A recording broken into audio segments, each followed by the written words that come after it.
Bwana ni mwema wakati wote, na wakati wote. Bwana ni mwema. Basi ni furaha ya pekee katika siku ya leo, wapenzi watazamaji wa The Final Warning TV na wale ambao mmekuwa mkitufuatilia kwa miaka kadhaa sasa, tupende kuwakaribisha tena katika tafakari hii ambayo tutaenda kujifunza pamoja katika siku ya leo. Na katika upande wangu wa kulia nipo pamoja na mke wangu. Huyu ni mke wangu. Wengine wamekuwa wakifuatilia hamjawahi kumuona, basi naamini leo ni siku yake ya kwanza kuonekana kupitia The Final Warning TV. Basi tutakuwa naye pamoja katika tafakari ya leo. Ninaamini wote ambao mtasikiliza basi tutabarikiwa. Jina lake naweza nikamkaribisha, pia atajitambulisha kwa ufupi, lakini pia tutaendelea na kile ambacho tunatamani kukizungumza. Karibu mke wangu, wasalimie watazamaji ambao wamekuwa wakitufuatilia kupitia media ya The Final Warning TV. Bwana ni mwema wakati wote, na wakati wote Bwana ni mwema. Kwa majina naitwa Margaret, na sasa mimi ni mke wa Innocent Mpeka ambaye kwa umaarufu wake yuko kwenye vipindi vya The Final Warning TV. Kwa hivyo asanteni sana na karibuni tujifunze pamoja. Amen. Amen. Basi tutakuwa naye pamoja katika siku ya leo. Kama ulivyoona katika title yako, tumepatia kichwa katika tafakari hii ambao tutaifanya kama mjadala, na utaruhusiwa kuuliza maswali lolote ambalo utaongozwa na Mungu kuuliza, lile ambalo utaona kwako litakupatia mashaka katika kipengele chochote kile ambacho wewe utaona vema kuuliza, basi tutakukaribisha. Tumeona tutafakari jambo hili, ulimwengu katika bonde la kukata shauri, multitudes in the valley of decision. Lakini tutagusia katika kipengele hicho, tutaangalia pia wengi wakijitoa kafara nafsi zao, many are sacrificing their souls. Lakini katika segment ya mwisho tutaenda kujibu swali ama kuangalia nani ataweza kusimama. Basi moja kwa moja, mpenzi mtazamaji, ninaomba twende katika kitabu cha Yoeli sura ya 3. Kitabu kile ni cha Yoeli sura ya 3 na mstari wa 14. Tukaanze tafakari yetu kwa pamoja kabisa. Kitabu ni cha Yoeli sura ya 3 na mstari wa 14. Neno la Bwana linasema, makutano makubwa wamo katika bonde la kukata maneno, kwa maana siku ya Bwana hii karibu katika bonde la kukata maneno. Yoeli anatuambia kwamba makutano makubwa yako katika bonde la kukata maneno, in the valley of making decision. Makutano makubwa sana yako katika bonde la kukata maneno. Lakini katika muktadha huo pia tutaenda kuangalia kile ambacho kimekuwa kikienea sana katika ulimwengu, hasa katika mwaka huu ambao utakuwa ni very special, utakuwa ni maalum sana katika ulimwengu, mwaka ambao tutashuhudia kombe la dunia. Lakini hatutaenda kuchambua kombe la dunia lina maana gani, tutakupatia maana ya jumla kuonyesha kile ambacho kipo nyuma ya mpira na michezo, kama ambavyo imekuwa ikipendwa na wale ambao wana ulimwengu, lakini ikipendwa hata na wale ambao wamekuwa wakijiita ni Wakristo. Kwa hiyo tutaenda kuangalia masuala ya mpira, nini ambacho kipo nyuma ya mpira, lakini nini ambacho ujumbe wa Mungu kwa wale ambao wanapenda mpira, na nini ambacho shetani amekukusudia kuhusiana na mpira. Tutaenda kugusia katika kipengele hicho. Lakini kama tulivyosema kwamba maelfu ama watu wengi wakijitoa kafara nafsi zao. Kwa hiyo tutazungumzia pia katika masuala haya ya michezo na mipira, ni namna gani shetani anaitumia kwa ajili ya kuwatoa kafara watu. Lakini tutaona pia katika masuala hayo ya mpira kuhusiana na ibada. Kumbuka kila mkutano unapowakutanisha watu kuna ibada hapo inafanyika. Basi tutaona kwa undani kuhusiana na mada hizo zote. Tufuatane pamoja tangu mwanzo hata mwisho. Lakini usisahau kuwashare na wengine. Ujumbe huu unafaa kwa ajili ya kila mmoja anayesafiri kuelekea mbinguni. Basi mke wangu, tumeshawaambia hawa wapendwa kwamba tuna tafakari kuhusiana na watu wakiwa katika bonde la kukata maneno. wakiwa katika bonde la kukata shauri, in the valley of making decision, ama katika bonde ambalo linahitaji mtu afanye maamuzi. Nikiwakumbusha quotation ama nukuu mojawapo ambayo inapatikana katika kitabu chetu pendwa cha Pambano Kuu, ukurasa wa 498 aya 3, tunaambiwa tunaishi katika kipindi muhimu sana cha historia ya dunia hii. Majaliwa ya watu wengi waliojazana duniani karibu yataamuliwa. Kwa hiyo tunaonyeshwa in the valley of making decision. Tunaenda katika kipindi hiki ambacho mwaka huu kutakuwa na kombe la dunia. Kombe la dunia ambalo litafanyika kule Marekani. Sasa ni kitu gani ambacho tunaweza kuambia watu kuhusiana na kombe la dunia ambacho kinaweza kikawa ni hatari kwa wale ambao kuna watu wanafuatilia mpira, wako hata Wakristo wa madhehebu yote, wa Katoliki, lakini hata wa Adventista wa Sabato wako ambao wanaangalia mpira, wanapenda mpira, wanacheza mpira, na wengine wakisema kwamba ni michezo. Lakini tumeambiwa kwamba many are sacrificing their souls, wengi wanatoa kafara nafsi zao yamkini kupitia mpira. Kuna kitu gani ambacho tunaweza kuwaeleza watu kuhusiana na jambo hili, kile ambacho kinaweza kuwasaidia wale ambao ni football addicts ambao wamekuwa ni walaibu wa mpira, lakini at the end of time tutaenda kusaidiana tunawezaje kushinda? Karibu tuwahabarishe wapendwa hapa. Tukianza moja kwa moja, labda tafakari fupi ambayo tunaweza tukanukuu kutoka kwenye roho ya unabii. Tukienda moja kwa moja kwenye kitabu cha Nyumba ya Mwadventista au Adventist Home, ukurasa wa 500 paragrafu ya 3, tuone huyu mpendwa wa enzi hizo wakati anatazama burudani kwa upande wa ndondi lakini pia mpira, aliona kitu gani rohoni. Hiyo nukuu inasema kwamba baadhi ya burudani maarufu kama vile mpira wa miguu na ndondi zimekuwa shule za ukatili. Kwa hiyo ni sehemu ambayo inaelimisha watu kuwa wakatili. Wanakuza sifa sawa na michezo ya Roma ya kale. Inaturudisha tena katika ufalme wa kwenye unabii wa Danieli ambao unaelekeza kwamba ufalme wa mwisho utakao tawala ulimwengu ni wa Roma. Yes. Na anasema kwamba upendo wa kutawala, kiburi katika nguvu ya kikatili tu, kutojali maisha vinaweka juu ya vijana nguvu ya kukatisha tamaa ambayo ni ya kutisha. Kwa hiyo somo kubwa ambalo watu wanaenda kulipata hapa, na tunaona kuna roho ya kisasi, kama ambavyo tutashare clip fupi hapa ambayo itaonyesha jinsi ambavyo watu wengi baada ya hii michezo, kulingana na ile hasira ambayo unakuwa nayo na ukatili, au tunaweza tukasema hali ya unyama, unakuwa unamuona mwenzako kama adui baada ya kuona kwamba labda mpinzani wako amekushinda. Watu huwa wanauana baada ya matukio. Kuna ajali, kuna watu kufa, na utaona kuna Indonesia, kuna Brazil, taarifa za habari kabisa zinaweka wazi kwamba watu 120, watu 73 wanakufa kwenye uwanja wa mpira baada ya ile tukio kumalizika. Kwa hivyo tutegemee kuona hichi kitu pia kwa umakini, tufuatilie, tunaweza tukakiona pia kwa mwaka huu wa 2026. Lakini pia nukuu nyingine ambayo tunaipata kutoka kwa mjumbe, anasema kwenye kitabu cha Sons and Daughters of God, ukurasa wa 177 paragrafu ya 3. Kwa kusoma inasema kwamba swali la burudani lina uhusiano gani katika maisha yangu ya kidini juu ya tabia yangu kama Mkristo? Je, michezo unayoshiriki inakufaa ushiriki katika sala na katika utumishi wa Mungu? Je, zinakusaidia kuleta bidii nyingi katika kazi ya Bwana kadiri unavyoweka katika michezo unayocheza? Sasa hapa ni kama mtu yeye mwenyewe si mshabiki tu, lakini pia ni mshiriki wa michezo hii. Yule ambaye anashabikia na anacheza. Na anacheza vivyo hivyo.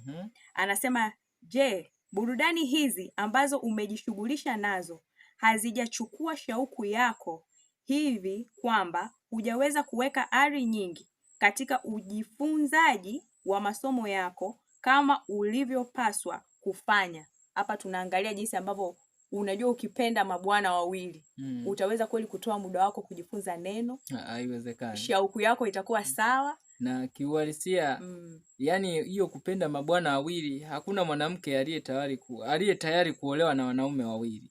Huwa haiwezekani. Kwa hiyo kanisa pia haliwezi kujigawa. Haliwezi. Na anasema sasa kwa kumalizia kwamba Je, Kristo angekuja miongoni mwa kusanyiko lililokuwa limejikita katika michezo na burudani zao zisizo na maana, je, wimbo mzito wa sauti yake ungesikika kwa baraka ukisema, amani iwe katika nyumba hii? Mwokozi wa ulimwengu angefurahia vipi matukio haya ya uchangamfu na upumbavu? Hapana. Kwa hiyo inamaanisha hakuna amani. Hakuna amani. Na huo ni ukweli ambao haupingiki. Ndi my love, kama kabla hujaendelea, umewaeleza watu kuhusiana na jinsi watu baada ya mipira ama baada ya michezo hususan hii ya kombe la dunia, hata sio kombe la dunia, kwa wale ambao hata Tanzania wamekuwa wakifuatilia zile timu ambazo watu wamekuwa wakizishabikia sana, hasa Simba na Yanga.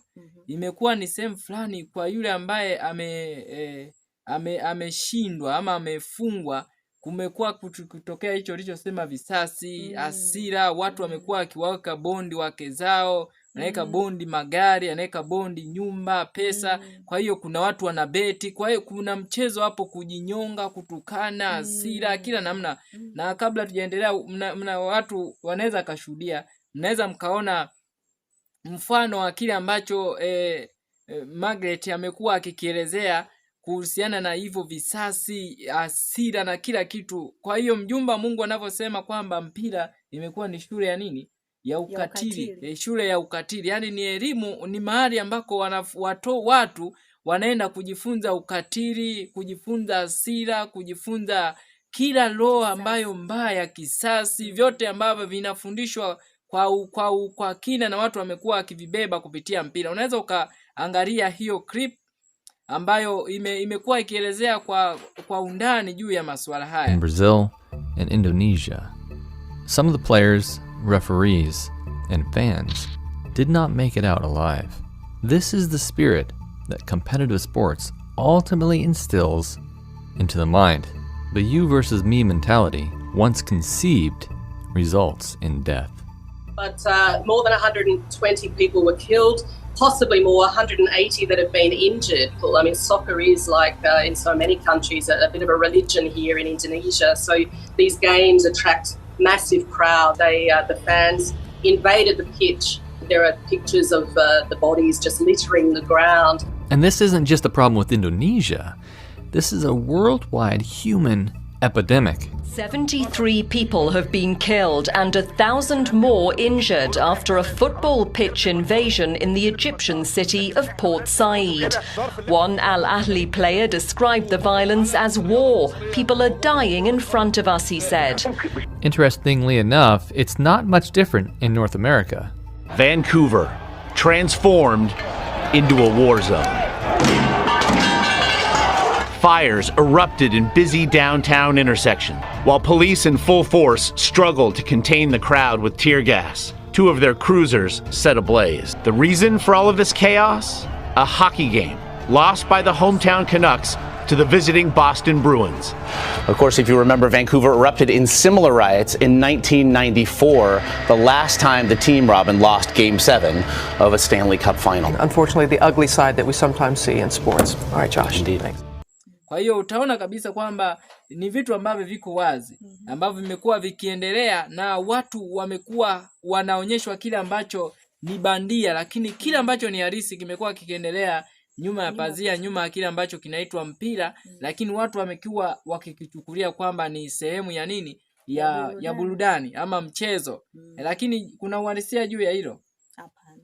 Sio mchezo. Yaani sehemu ya mpira si jambo ambalo unaweza kusema ni mchezo. Kuna swali moja umelisoma hapo kwenye kitabu cha Sons and Daughters of God, wana na binti za Mungu, kwamba je, Kristo angekuja kwenye makutaniko ya amewakuta kwamba Waadventista ama wakuta wa Kristo wamekaa mbele ya TV yao wakiwa wanakodolea macho mpira, je, angewaambia amani ikae juu yenu?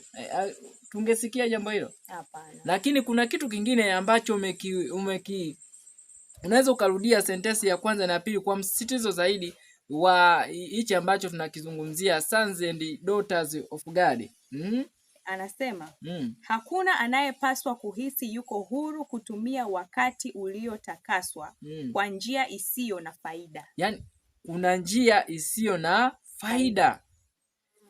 Muda ambao unautenga kwenda kuangalia mpira dakika 90 dakika ama za kusubiri, unaweza ukapoteza pale, ni masaa mawili ya kusubiria mpira. Ni muda ambao ungeweza kutumia hata kusoma kitabu, ungeweza kutumia hata kushuhudia wengine, ungeweza kukutumia kwa kufanya, huenda hata ungelima bustani, ungemaliza hata vitalu viwili vya bustani, lakini unaenda kutumia kwa ajili ya kupoteza muda, kupoteza masaa ambayo yametengwa kwa ajili ya kuweza kufanya mambo mema, lakini unafanya kwa kitu ambacho hakina faida.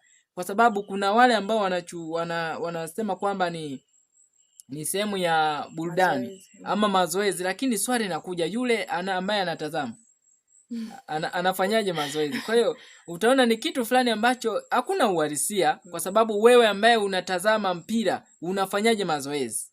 Lakini kwa yule ambaye anasema ni burudani, hivi kweli ukisema Yesu angekuwepo leo angefanya hiyo burudani ya mpira? Hapana. Kwa hiyo kama ambavyo tumeona kwamba we are in the valley of making decision, tuko katika bonde la kufanya maamuzi. Wa maelfu ya watu hasa katika wakati wetu leo wanasubiri kutazamia kwamba ni kitu gani ambacho watakiamua, na kila maamuzi ambayo unayofanya. Kwenye hiyo quotation yetu ya Pambano Kuu tunaambiwa kwamba tunaishi katika kipindi muhimu sana cha historia ya dunia. Majaliwa ya watu wengi waliojazana duniani. Yoeli anatuambia ni watu gani? Ni makutano, multitudes. Majaliwa ya watu wengi waliojazana duniani karibu yataamuliwa. Na tunaambiwa ili miisho yetu wenyewe iwe mizuri na wokovu wa watu wengine inategemea hatua tunayoipiga sasa. Hatua gani ambayo leo tunaipiga? Ni maamuzi gani ambayo leo tunayafanya?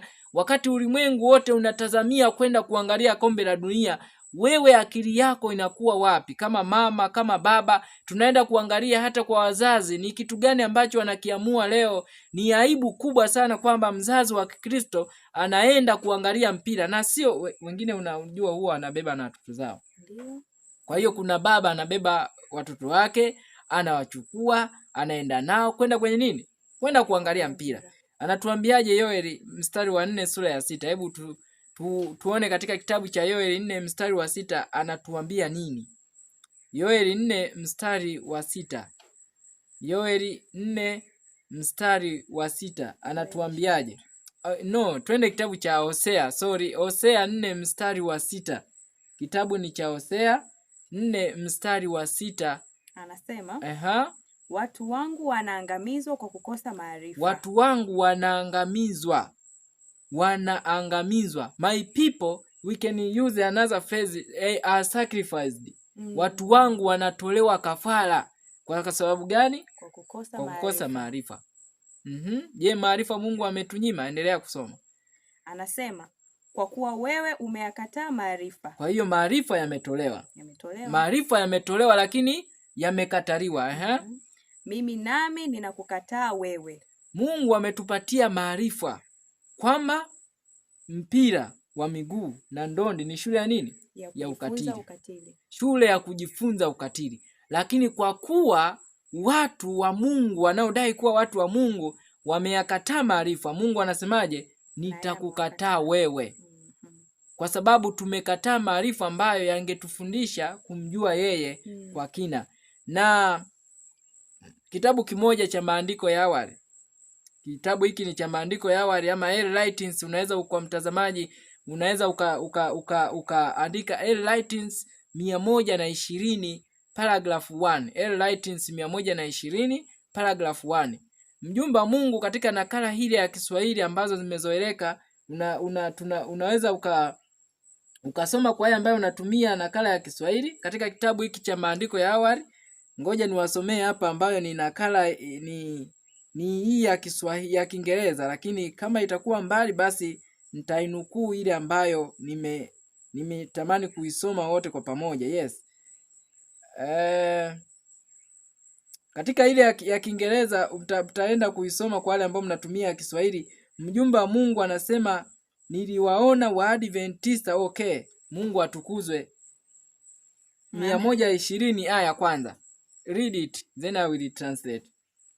Ameandika, Aha. I saw that God's people are on the enchanted ground. Niliwaona watu wa Mungu wakiwa katika uwanja wa maburudisho. Unajua enchanted ground, uwanja wa maburudisho, na hakuna viwanja vingine vya maburudisho, lakini viwanja wa nini? Mpira. Enchanted ground, uwanja wa maburudisho. Na hata ile ya Pambano Kuu anatuambia katika sentensi zile za mwisho, anapotuambia tunapaswa kuishi kwa kina katika uzoefu wa mambo ya Mungu. Hatuna dakika ya kupoteza. Anasema matukio makuu yanatendeka kutuzunguka. Tunaishi katika uwanja wa kufurahisha wa shetani. We are living in an enchanted ground of the devil. Uwanja wa kufurahisha wa shetani. Na huyu anatuambia mjumbe wa Mungu anasema niliwaona watu wa Mungu wakiwa katika nini? Uwanja wa maburudisho. And that some have lost nearly all sense of the shortness of time. Anasema na baadhi walikuwa karibu kupoteza, anasema yani ile hisia za ukaribu wa wakati. Walikuwa karibu wapoteze kabisa kwamba kuna yani wakati umekaribia. Hisia zote zile senses zimepotea kabisa. Yani unajua mpaka mtu anaweza kuangalia akanyanyuka, akashangilia na kuzungusha, wengine wanazungushaga mpaka t-shirt, anavua na shati, anabaki tumbo likiwa wazi, anashangilia. Insanity. It's another kind of insanity. Kwa kupoteza sense zote zile kwamba of the nearness of time. Anaendelea kusemaje? And the worth of the soul. Na ubora wa roho. Kufaa kwa roho, thamani ya roho, thamani ya nafsi ile, kwamba nafsi yangu Kristo alikufa kwa ajili ya nafsi yangu. Nitaitendeaje nafsi hii ambayo Wakorinto wa kwanza 6 mstari wa 19 na 20 nasema miili yetu sio ya kwetu sisi wenyewe, tulinunuliwa kwa thamani. Kwamba tunapoteza na thamani ile yote when we are watching footballs, when we are watching games, tunavyotazama michezo hii na kuhudhuria katika viwanja vya maburudisho, tunapoteza thamani yote ya roho. Pride has crept in among Sabbath keepers. Anasema kiburi kimeinuka miongoni mwa watu gani? Watunza Sabato. Kiburi. Wapi tunajifunza kiburi? Kwenye uwanja wa maburudisho. Kwenye uwanja wa maburudisho. Kwenye mipira. Ndipo ambapo watu wanajigamba kwamba mnajua mimi ndo Simba, Yanga na matusi na utani. Yani kiburi kimeinuka miongoni mwa watunza Sabato. Kiburi cha nini? Kiburi cha nini? Anaendelea kusemaje mjumbe wa Mungu? Pride of dress and appearance. Kiburi cha mavazi na muonekano. Said the angel. Malaika alisema, Sabbath keepers will have to die to self. Watunza Sabato wanapaswa kufanyaje? Kuifia nafsi. Watunza Sabato. Tunaenda kuangalia hapo. Watunza Sabato wanapaswa kuifia nafsi. Die to pride and love of approbation. Kuifia nafsi, kufia kiburi na kupenda sifa. Na katika mipira ndipo ambapo watu wanataka kusifiwa na kupigiwa makofi. Sasa ninakumbuka swali moja ambalo uliliuliza kwenye Sons and Daughters of God. Kwenye Sons and Daughters of God uliliuliza. Na katika kitabu cha Desire of Ages, kitabu cha Tumaini la Vizazi Vyote, utaandika ukurasa wa 47. Inasema Yesu hakuwa mtu wa kupenda kupigiwa nini? Makofi. Twende pamoja kwenye kitabu cha Petro wa kwanza sura ya 4. Petro wa kwanza sura ya 4, anza mstari wa 13. Tuone hapo wakati wa mjumbe wa Mungu anasema malaika aliwaona watu wakiwa katika viwanja vya maburudisho. Na viwanja hivi ndivyo ambavyo vinatufundisha kupenda sifa. Petro wa kwanza sura ya 4 mstari wa 14. Anza mstari wa 14. Tuone ni kitu gani ambacho Mungu anatuambia leo katika wakati huu wa mwisho, when we are in the valley of making decision. Tunapaswa kuamua leo kweli, je, niamue kuangalia kombe la dunia na kufuatilia michezo hii ambayo ni shule ya ukatili, nijifunze kuwa katili binafsi mwenye kiburi, ama niamue kufanya nini? Inasema Petro wa kwanza 4 mstari wa 14. Anasemaje? Mkilaumiwa kwa ajili ya jina la Kristo, ni heri yenu. Mkilaumiwa kwa ajili ya jina la Kristo ni nini? Ni heri. Blessed are ye. Kwa kuwa Roho wa utukufu na wa Mungu anawakalia. Ndiyo. Maana mtu wa kwenu asiteswe kama muuaji. Sasa sikiliza, anasema mtu wa kwenu asiteswe kama muuaji, au mwivi, au mtenda mabaya, au kama mtu ajishughulishaye na mambo ya watu wengine. Sasa sikiliza, hivi unapoangalia masuala ya mpira, pale unajishughulisha na mambo ya nini? Ya watu wengine ambayo hayakuhusu. Yale ni mambo ambayo hayakuhusu. Yaani hata mtu anaweka bondi nyumba, kuna watu wamebeti. Na kwenye kitabu cha Pambano Kuu imezungumzia masuala ya kamari. Kuna watu wanabeti kwenye masuala ya mipira, kuna watu wanaweka beti nyumba, wanaweka beti pesa. Ni masuala ya kujishughulisha na watu wengine. Na ni kuteswa, yani pale mtu anaporiwa, lugha ambayo anaitumia, pesa yake inapokuwa imechukuliwa, nini atakachokipata? Maumivu. Maumivu ni kuteswa. Lakini unajiteswa kwa nini? Pale hebu piga picha kwamba mtu ameweka 1,000, amepata milioni. Huo ni nini? Ni wizi. Huo ni wizi. Kwa sababu ile pesa ameipata sio ya kwake, lakini ameipata unjustly, kwa njia isiyo halali. Na ambayo ni sentence ambayo tumeiangalia kwenye Sons and Daughters of God, kwamba tusipoteze muda kwa mambo ambayo sio nini?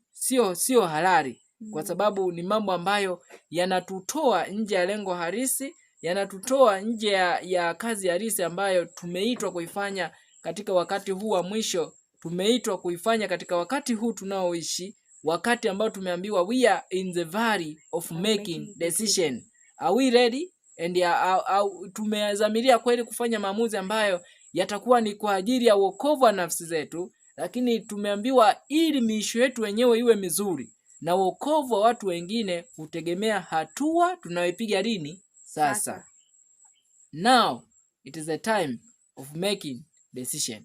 Kwa hiyo utaenda kuona kwamba kupitia hii mipira tumekuwa tukishuhudia kama ilivyoonyeshwa kwenye Adventist Home, imekuwa ni shule ya ukatili.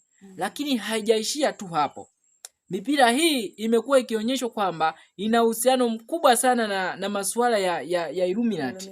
Katika kitabu cha wale ambao wamekuwa wakifuatilia, pamoja na kwamba haitaenda specifically katika masuala ya mpira, kuna kitabu kimoja kinaitwa The New World Order.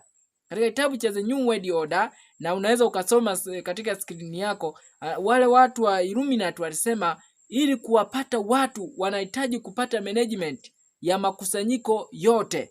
Kwa hiyo katika masuala ya michezo utaenda kuona kwamba katika siku ile ya ufunguzi ya World Cup ya 2026 yalifanyika mambo ya kishetani mengi kabisa, ambayo unaweza ukaona katika display yako, mambo ya kishetani ambayo hayawezi hata kuelezeka. Lakini bado watu wengi wanaendelea kujipanga kwenda kufanyaje? Kuangalia mpira, pamoja na kuona kwamba mambo mengi ambayo yalionyesha kabisa ushetani ambao utaenda kufanyika. Lakini tuliangalia hata katika katika masuala ya mipira imekuwa ni sehemu ya kuhamasisha sana mambo ya immorality, especially sexual immorality. Masuala ya uzinzi na uasherati yamekuwa yakifanyika sana. Masuala ya muziki, tumeona hata wale ambao walialiko kwenye masuala ya muziki, kuna Burna Boy pamoja na Shakira, wanamuziki ambao wanafahamika sana. Lakini ukiangalia yule mwanamuziki wa kiume Burna Boy, ni neno gani ambalo linakuja hapo? Burn a boy. Mtoe kafara kijana. Kwa hiyo vijana wamekuwa wakitolewa kafara kupitia music. Ni kitu gani ambacho unaweza ukakieleza? Just a short, kupitia music, na ambayo inakuwa linked hasa katika masuala haya ya mipira, kabla hatujaonesha ni kitu gani, namna ambavyo Illuminati ipo in close relation with football. Pamoja na hayo, ni kwa upande wa wanapowaweka hao wanaoita ndo watumbuizaji au ndo wanaowasherehesha watu, kuwakaribisha, kuwaburudisha kipindi kifupi kabla ya mpira kuanza. Utaona kwamba mara nyingi wale wanawake pia uvaaji wao unahamasisha hiyo sexual immorality kama ulivyosema. Lakini pia wasanii wanakuwa wanaweka miziki ambayo kisaikolojia inamwandaa mtu kuwa kama amepumbazwa, kwa sababu unaambiwa mziki unaenda kuzima ubongo wa mbele. Mziki wa sasa jinsi ulivyoandaliwa, taaluma ya mziki, vile ambavyo vinakuwa vimeandaliwa kuanzia ni midundo, ule ujumbe, lakini pia hata vile ambavyo utaona display, wale watu ambao wanakuwa wanacheza pale katikati ni sawasawa na ibada. Na kuna msanii mmoja alishawahi kusema kwamba yale matangazo ambayo yanafanyika kwenye kusubiria mpira kuja kurudi baadaye yanakuwa kama sehemu ya kuwakaribisha watu kanisani. Wanaenda kufanya ibada. Mmoja wao alikuwa ni Madonna. Madonna alisema kwamba hii ni sawasawa na kuingia kanisani na kufanya ibada, kwa sababu kiuhalisia mpira umekuwa dini, au tunaweza tukasema michezo imekuwa ni dini, kwa sababu watu wanakusanyika waliokuwa wana imani na wakiwa wanatumaini la kuona matokeo fulani kama ambavyo dini ilivyo. Kwao ni sehemu kubwa ya kufanya ibada, yani ni ibada kiuhalisia. Na ndio maana kabla ya tutakavyoona hii video inaonyesha kabisa dhahiri kwamba kuna zile alama ambazo ni za Illuminati zinaashiria Mungu wao. Yes. Na ukiona burn a boy, uhalisia ukisoma Biblia, Mungu wakati analalamika kwenye kitabu cha Kumbukumbu la Torati anasema kwamba wanawachoma wana na binti zao, wanawachoma moto, wanawatoa kafara kwa ajili ya Mungu Baali. Sasa burn a boy au burn a boy ni lugha tu nyepesi ya kueleza huyu mtu yeye kitu anachokiashiria ni kitu gani. Kwa ajili ya kutoa kafara vijana Na vijana wanajitoa kafara. Hata ukiangalia zile kama ulivyoongelea kuhusiana na kamari, zile message za kubeti ambazo huwa zinakuja kama matangazo hata kwenye simu hizi, wanalazimisha ukichukua application yoyote wanawekaga pale mwanamke ambaye amevaa, tunaweza tukasema ni nusu uchi, kwa sababu sehemu kubwa ya mwili wake unakuwa umeachwa. Kwa hiyo ni kweli kabisa unachokizungumza, ni sehemu ya ibada, lakini pia ni sehemu ya kuhamasisha sexual immorality. Yes. Kwa hiyo kupitia mpira inakuwa linked na muziki ambayo inawafanya vijana kuwa anxious, na kuamsha zile tamaa za kimwili, na kuamsha shauku yao ya kujitoa kafara wao wenyewe, in sexual immorality. Na kupitia hiyo mipira itaamsha hasira, na kama ambavyo tumeona katika sehemu ya kwanza. Lakini unaweza ukatazama hiyo video namna gani ambavyo inaonyesha wazi kabisa kwamba katika masuala haya ya mpira kuna uhusiano wa karibu sana na masuala ya nini ya Illuminati. Lakini swali la kujiuliza, kwa nini hata viongozi wa nchi wamekuwa wakipenda mipira na wamekuwa mstari wa mbele? Why this act is being practiced in every country? Kila masuala ya kila nchi imekuwa ikihamasisha masuala ya nini ya mpira. Kila taifa na rais amekuwa akilichukulia kwa sehemu ya heshima sana, akiliheshimu kama ni jambo ambalo ni la juu kabisa, ambalo mtu anatakiwa yani alichukulia kama ni jambo la kupenda, la kiheshima. Why? Watu wanatakiwa kutumia nini? Reasoning. Wanatakiwa kutumia akili kuona kitu hiki kina maana gani. Unaweza ukatazama hiyo video ambayo inaonyesha kwa ukaribu kabisa Illuminati na mpira. Asubuhi bana nimeamka bana, nimekuja na kile ambacho nilichoahidi kuhusiana na zile conspiracy theory ambazo zinasemekana kuhusiana na World Cup.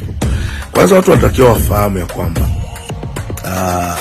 haya mambo yanazungumzwa ni uhalisia, na mengine inawezekana yasiwe uhalisia, lakini kuna ukweli mtupu kabisa. Kwanza, Marekani ni taifa teule la kishetani, watu wanapaswa kujua hilo. Lakini pili, kama ulikuwa ufahamu, ufunguzi wa mashindano ya kombe la dunia umetawaliwa na Illuminati kama unavyoona hapo chini. Illuminati, yani kombe la dunia zima kulikuwa kuna ujumbe unatumwa kuhusiana na masuala ya kishetani kama unavyoona hivi. Ndio maana unaona sasa hivi mpangilio mbadilika ya kwamba watu badala ya kukaa mstari, unaona wale wachezaji wale wanakaga mstari mmoja kwa ajili ya kuimba nyimbo za taifa, alafu wanapita wanapeana mikono. Baada ya hapo wanaingia kati, kabumbu linachezwa. Sasa hivi unaona kuna bendera huku, kuna bendera huku, alafu katikati wanaweka waimbaji muziki ambao wanaimba nyimbo za taifa. Sinasemekana pale ile ni blood sacrifice. Alama zinazotumika, kwa mfano kama ambavyo watazamaji wameona, ukiangalia kama baadhi ya timu kama Chelsea, yani kuna nembo ambazo zinatumika kabisa, unaona ni devil worship. mke wangu amezungumzia kwamba mpira ni sehemu ya ibada ama dini. Sasa swali, ni nani anaabudiwa pale? Ni nani anaabudiwa? Sana sana ni mwanadamu au shetani? Ni shetani of course anayeabudiwa. Mwanadamu, shetani anamtumia mwanadamu kwa ajili ya kuita ibada kwake. Ukisoma Ufunuo sura ya 13 mstari wa 4 anapoelezea masuala ya mnyama anayetoka baharini, wakati yeye ndiye ambaye analeta maelekezo. Unajua maelekezo na mafundisho yanaletwa na mwanadamu.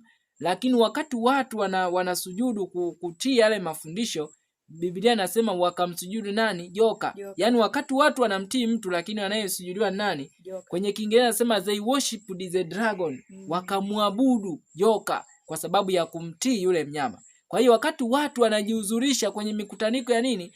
Wakati Biblia na roho ya unabii inatuambia kwamba tujihuzurishe kwenye mikutano ya nini? Ya maombi. Yaani badala ya kwenda kujihuzurisha kwenye mikutano ya maombi, watu wanajihuzurisha kwenye mikutano ya nini? Ya mpira, kwenda kuangalia mipira na burudani ambazo tumeambiwa kwenye Sons and Daughters of God kwamba ni sehemu ya uchangamfu wa kipumbavu. Haina sehemu yoyote ambayo itaweza kumjenga mzazi, lakini itaweza kumjenga kijana kujiandaa. Na kwa nini wanatoa kafara vijana? Tusomee katika kitabu cha Yohana wa kwanza sura ya 5 mstari wa 13.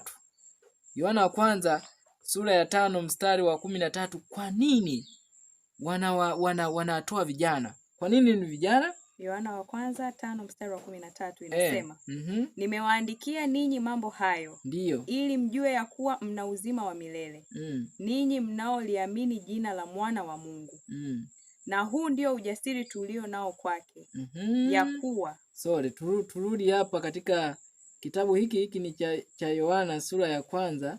Mtazamaji, tamani tusome kwa pamoja sehemu ambayo ninatamani. Kwa nini sura ya 2 mstari wa 13, kwa nini tunaambiwa target kubwa ni to sacrifice vijana? Na waimbaji wamekuwa wakitumia majina ambayo yana title yenye siri nyuma yake, lakini lengo kabisa hasa ni kuwachukua vijana. Na unaona sehemu kubwa ya watu ambao wamekuwa addicted katika masuala ya mpira ni watu gani? Vijana. Leo ni jambo la aibu kwamba hata wamama wapo, badala ya kukaa mahali ambako wangeweza kuwalea watoto, wanaenda kuangalia nini? Mpira. Yaani ni kitu cha aibu sana. Lakini hata baba lazima akae ajionee aibu kwamba hivi kweli nakaa hapa naangalia mpira, nafanya ibada kwa shetani. Watoto wangu ninawarisisha nini? Na wale ambao wanabeba na watoto kabisa, ni kitu ambacho ni cha ajabu sana.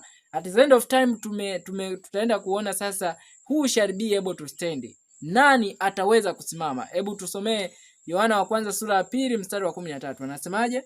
Na waandikia ninyi akina baba, ndiyo, kwa sababu mmejua yeye aliye tangu mwanzo. Kina baba wanaandikiwa. Na waandikia ninyi vijana, kwa sababu mmemshinda yule muovu. Vijana mmemshinda yule muovu. Lakini hawa ni aina ya vijana ambao wamembeba Yesu. Vijana ambao wameenda kuangalia mpira wameshindwa na yule nani? Yule muovu. Yaani yule muovu amewashinda. Na wakati Biblia inatuambia tunazo nguvu za kumshinda yule nani? Yule muovu, kama tukimtegemea Kristo. Ni sehemu ambayo Mungu anatuita leo. Tusome katika kitabu cha Child Guidance. Kitabu hiki ni cha malezi ya watoto. Child Guidance. Hebu tufungulie katika kitabu cha Child Guidance ukurasa wa 116. Ukurasa wa 116. Tusome kuanzia 115 tuone Mungu anavyozungumza na wazazi kuhusiana na masuala haya ambayo leo yamekuwa ni sehemu. Yaani wako kama kanisani wako watu ambao anaacha kabisa hata baraza, anaenda kuangalia mpira. Wako wachungaji ambao wanaangalia mpira, yani kuhani kabisa ambaye amewekwa kwa kazi maalum, lakini anaenda kufanya ibada nyingine. Hakuna mtu anaweza kutumikia mabwana wangapi? Wawili. Na hakuna mtu ataabudu miungu wawili.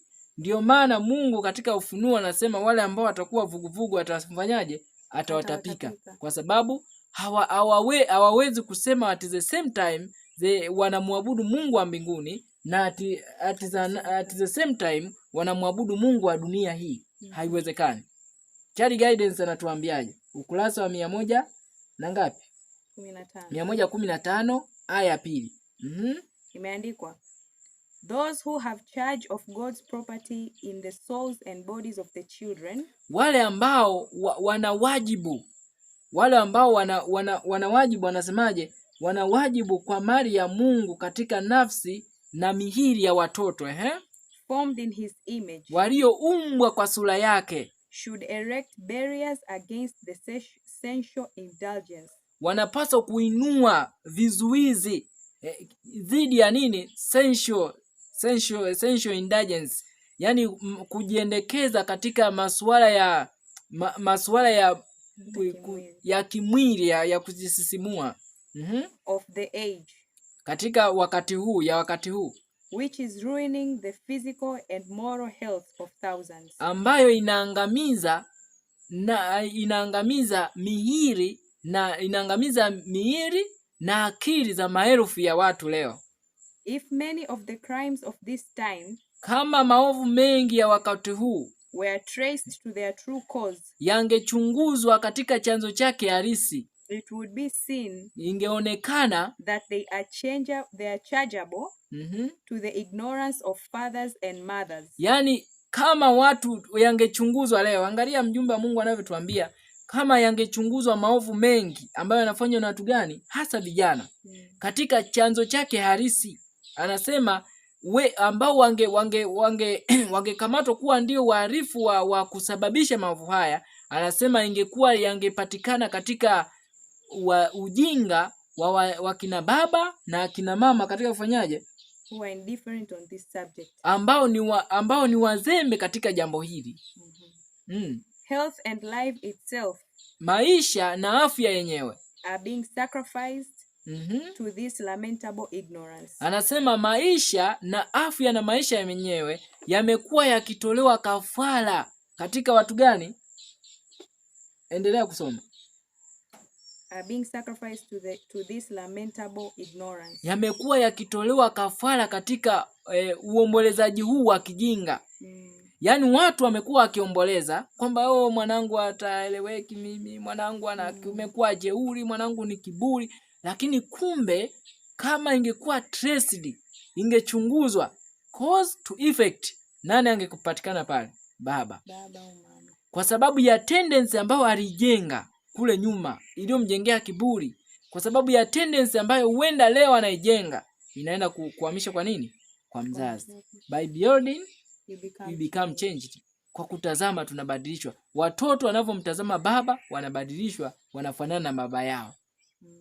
Ni kitu cha kuhuzunisha sana, Anasema, parents, if you fail to give your children the education, wazazi, kama utashindwa kumpatia watoto wako elimu, which God has made it your duty to give them, ambayo Mungu ameifanya kuwa jukumu lako kuwapatia wao, you must answer to him for the results. Na ni lazima ujibu kwake kwa matokeo ambayo yatapatikana.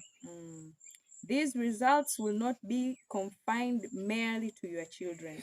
Matokeo haya hayatadaiwa tu kwa watoto wako.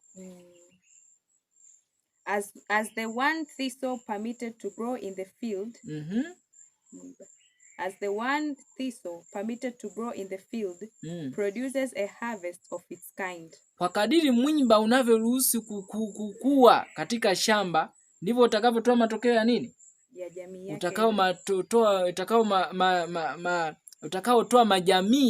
Utakaotoa matokeo ya jamii husika.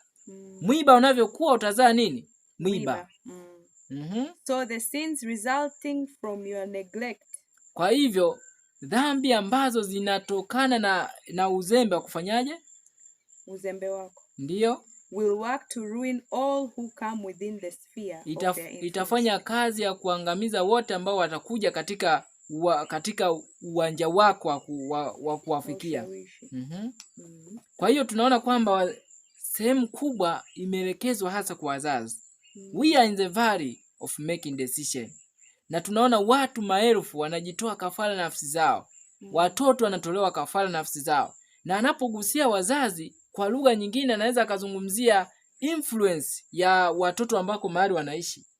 Kwa hiyo watoto wakiishi mahali ambapo kuna mikusanyiko ambayo wanapenda kuangalia, mipira, wanaweza kwenda kuangalia vibanda vya theater, vya movie, vya tamthilia. Lakini mzazi ni sehemu pia ambaye kama ametoa pesa, amenunua TV na akanunua kingamuzi cha Azam TV na anakilipia kingamuzi hicho, unadhani watoto wakiangalia mpira hapo anakosa? Hapana. Wewe ndiye ambaye umetoa pesa, ukaenda kununua TV, ukanunua na kingamuzi, ukakilipia kifurushi ambacho anaweza kuweka akaweka Azam TV akaangalia mpira, akaweka sinema zetu akaangalia tamthilia, akaweka tamthilia, yani pale kwa kuangalia tamthilia anabadilishwa kulingana na nini? Waigizaji. Naye akaanza kuwa muigizaji, akaangalia mpira, akaenda kufanya kule mtaani. Nani ambaye ni chanzo cha matatizo yote? Mzazi. Kwa hiyo unaweza kuona ni namna gani katika wakati huu, namna ambavyo tunaweza kuona kwamba tuna kazi kubwa ambayo tunatakiwa kufanya kwa ajili ya kujiandaa. Kumbuka Amos, kitabu cha Amos 4 mstari wa 12. Amos 4 mstari wa 12, mjumbe wa Mungu ana neno ambalo anaweza kutuambia hapo. Katika kipindi hichi, we are in the valley of making decision. Tupo katika bonde la kufanya maamuzi, bonde la kukata shauri. Amos 4 mstari wa 12 anatuambiaje? Anasema, basi nitakutenda hivi. Ndiyo. Israeli. Ndiyo. Na kwa sababu nitakutenda hivi, ujiweke tayari kuonana na Mungu wako. Jiweke tayari kuonana na Mungu wako. Jesus is coming. Yesu yu mlangoni. Kuna ushahidi kabisa ambao tunaweza kushuhudia leo kwamba tunaishi karibu kabisa na kufungwa kwa historia ya dunia hii. Yesu kwa hakika yuko mlangoni, na mjumbe Mungu anasema jiweke tayari kuonana na Mungu wako. Na ndipo tutaenda kuona kwamba katika masuala haya ya mpira ni kitu gani ambacho kimekuwa kwa sababu lengo kubwa la shetani katika pambano hili ni kitu gani? Ibada. Lengo kubwa la shetani ni ibada. Yaani atatoka mlolongo wote, lakini at the end of time anataka kufanyaje? Anataka kuabudiwa. Ndilo lengo kubwa. Kwa hiyo ataweka kitu kama ni mpira, at the end of time anachotaji nini? Ibada. Ndicho ambacho kinahitajika hapa. Na utaenda kuona ni namna gani katika masuala haya ya mpira maelfu ya watu ama mamilioni ya watu yanavutwa kumwabudu shetani, yanavutwa kuabudu watu, yanavutwa kuabudu sanamu, kwa sababu anamfanya mwanadamu kuwa sanamu yao. Na wakati huo watu wanaweza kusema hapana, mimi naangalia kama sehemu ya burudani na kanisani naenda. Lakini kama unataka kushuhudia kwamba hii ni sanamu, siku ambayo mpira unacheza, kama ni siku ama ni ya Sabato, utaona muda wote akili yako inaanza nini? Mpira. Sabato ishe nikaangalia mpira. Na wengine wapo ambao kama Sabato inaisha jioni saa 12, saa 10 ndio mechi inaanza, wengi wamekuwa akitoka wakaenda wapi? Kwenye mpira.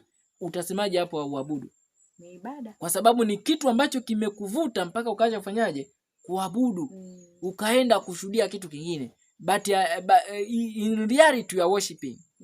Pale ambapo umeenda ni kimsingi unaabudu, kwa sababu imekutoa kwenye kuabudu Mungu, ibada ya kweli, unakwenda kuabudu ibada ya nini? Ya uongo. Kwa hiyo utaona kabisa ni namna gani mpira huu tutaenda kushuhudia pia mpira umekuwa ni sehemu ya nini? Ibada. Ni kitu gani ambacho tunaweza kuambia jinsi ambavyo mpira unachukua sehemu ya ibada. Twende katika kitabu cha Mathayo sura ya 4 mstari wa 8 mpaka wa 10. Tuone namna gani mpira, namna gani shetani jaribu lake kubwa ni nini? Yaani lengo kubwa analolitaka ni nini? Ibada. Inasema, kisha Ibilisi akamchukua mpaka mlima mrefu mno. Ndiyo. Akamwonyesha milki zote za ulimwengu na fahari yake. Akamwambia, haya yote nitakupa ukianguka kunisujudia. Kwa hiyo nini alichokihitaji? Ibada. Ndipo Yesu alipomwambia, nenda zako Shetani, kwa maana imeandikwa, msujudie Bwana Mungu wako, umwabudu yeye peke yake. Yesu alijua kwamba shetani anachohitaji hapa ni mimi nifanyeje? Ni muabudu.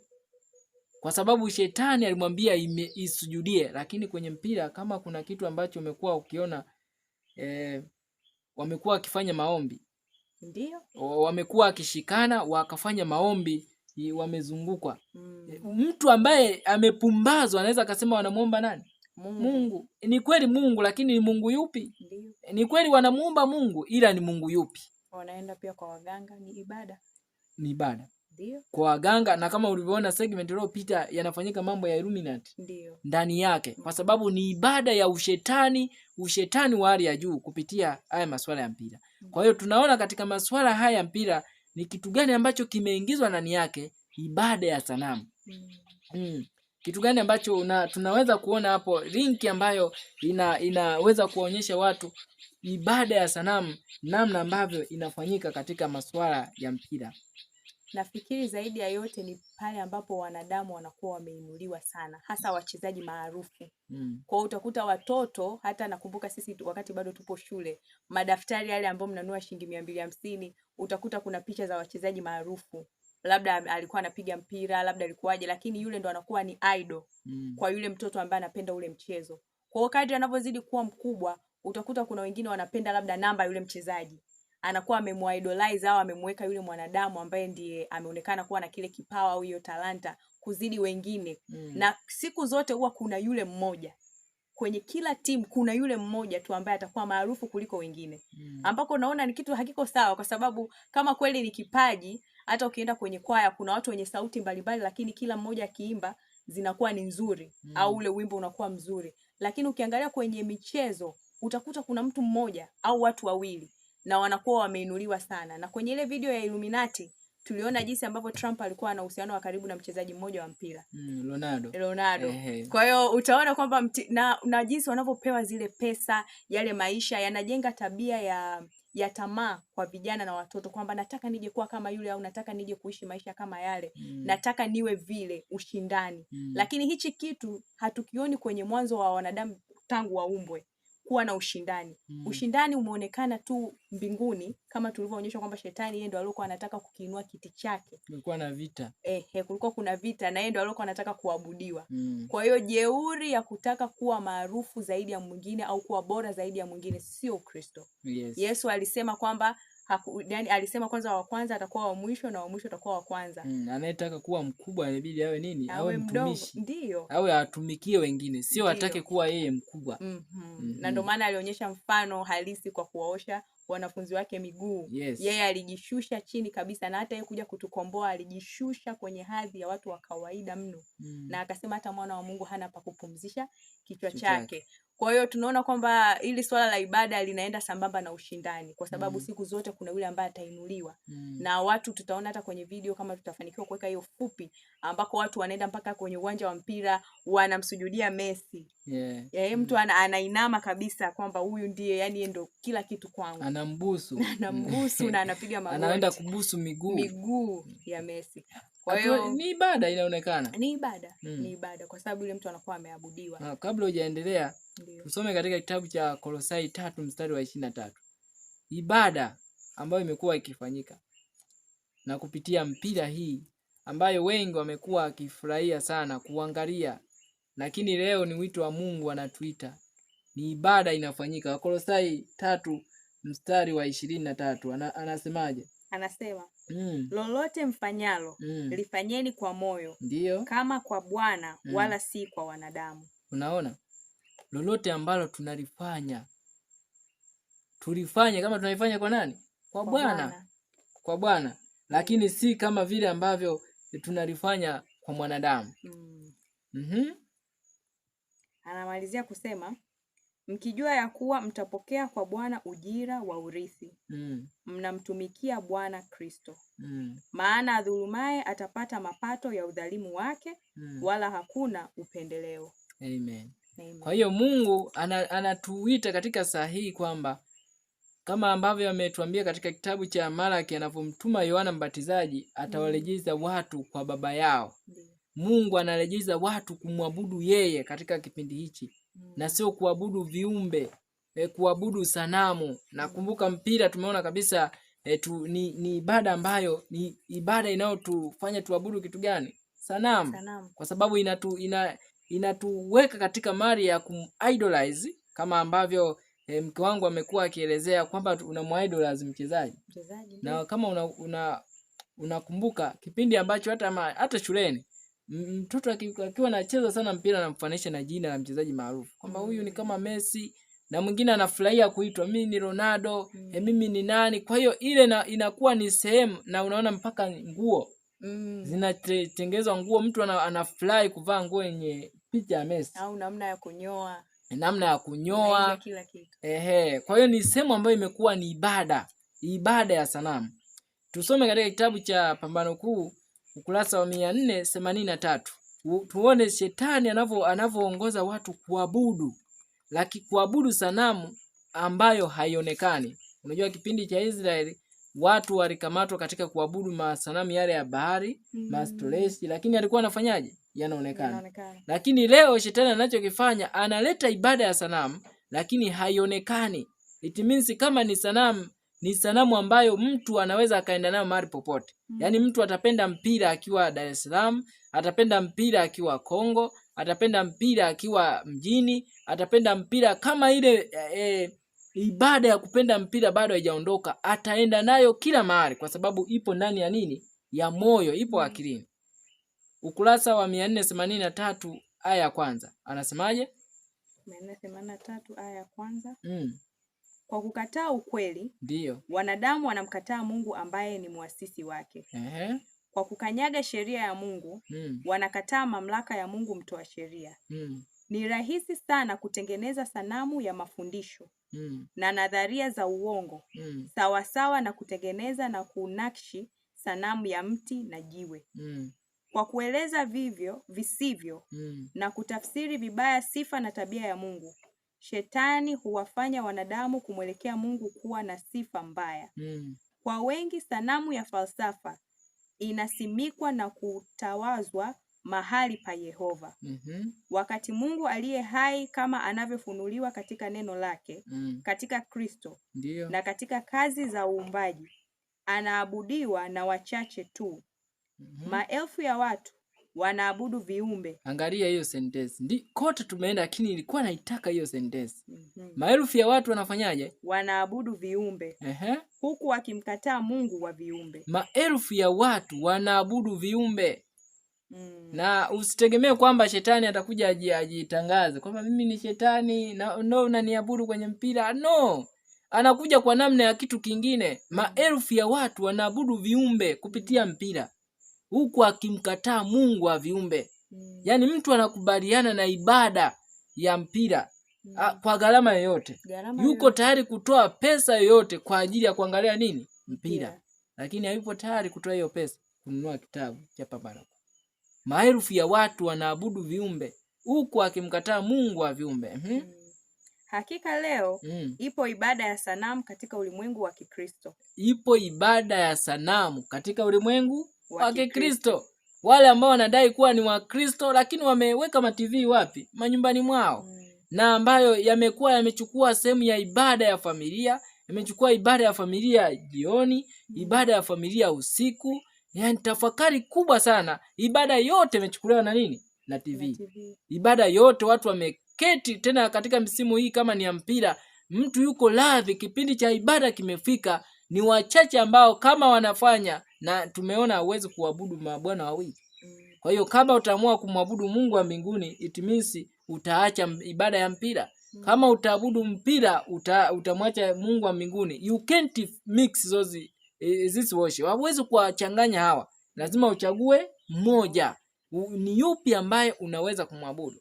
Muda mwingi umechukuliwa kwa ajili ya kuangalia vitu ambavyo Sons and Daughters of God anatuambia ni vitu ambavyo visivyo na nini? Na faida, visivyo halali, visivyo na maana.